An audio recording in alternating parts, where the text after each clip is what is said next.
Eu quis dar uma geral aqui para quem ainda não estava acompanhando o regime de recuperação fiscal, mas eu gosto no Política Cruzada de que os nossos convidados descompliquem as coisas para o nosso telespectador. Então eu queria te convidar primeiro para explicar o que é esse regime de recuperação fiscal. Para quem nunca ouviu falar nisso, deputado, o que isso significa? Isso é muito importante, nós temos que começar falando sobre isso.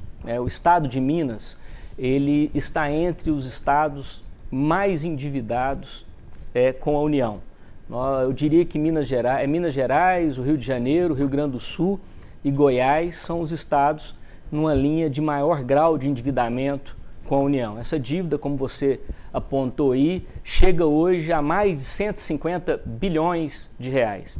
E o Estado chegou numa condição em que ele não dá conta de pagar o juro mais a parcela da dívida, quer dizer, abater essa dívida para que ao longo do tempo ele possa realmente finalizar essa dívida. Chegou numa situação em que o Estado não consegue pagar sem comprometer os serviços essenciais do Estado. Esse é um fato.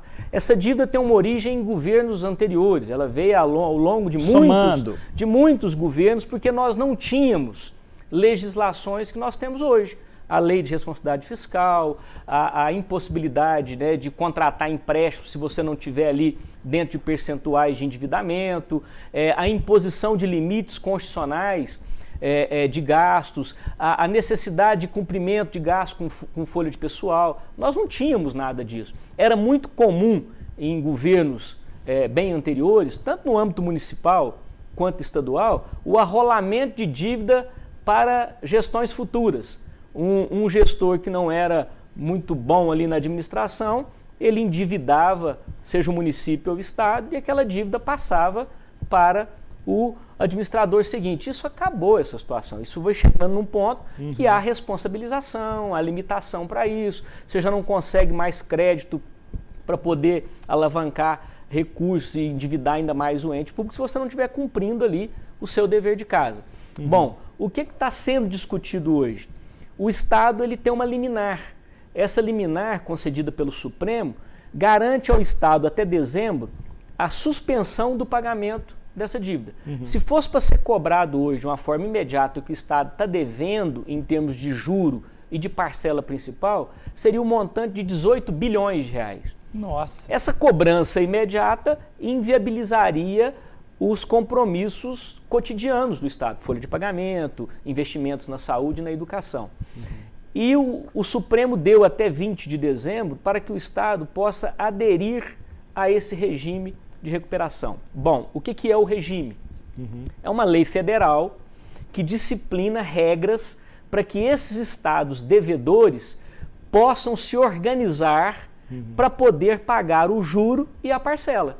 E é uma regra que tem que ser uniforme. O que vale para Minas, vale para os demais entes da federação, para os demais estados. Que queiram aderir. Isso. Então nós temos uma lei federal que determina regras, primeiro para me aderir. Eu tenho que demonstrar que eu realmente não tenho condição de pagar a parcela mais o juro. Eu não tenho recurso para isso sem comprometer os serviços essenciais. Minas já demonstrou isso. E eu vou apresentar um plano de recuperação, porque nós temos a lei que vai ser aprovada, a lei que disciplina o regime de recuperação em sintonia com essa lei federal, e nós temos anexo a isso um plano de recuperação. O que é o plano? É o Estado mostrar para a União, nesses 9 anos, eu vou cumprir o meu dever de casa, para chegar ao final, eu vou ter pago aqui o que a legislação chama de serviço da dívida, os juros, o custo dessa dívida, para que ela não aumente.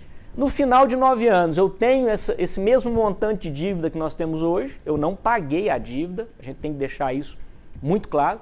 O regime de recuperação não paga a dívida, ele consegue fazer com que ela não cresça, congela a dívida. Ela fica estagnada, eu vou pagando o custo dessa dívida, mas ao longo desses 9 anos, eu criei as condições para poder depois pagar a parcela com os juros da dívida. Esse é o regime. Esse é o fundamento dele.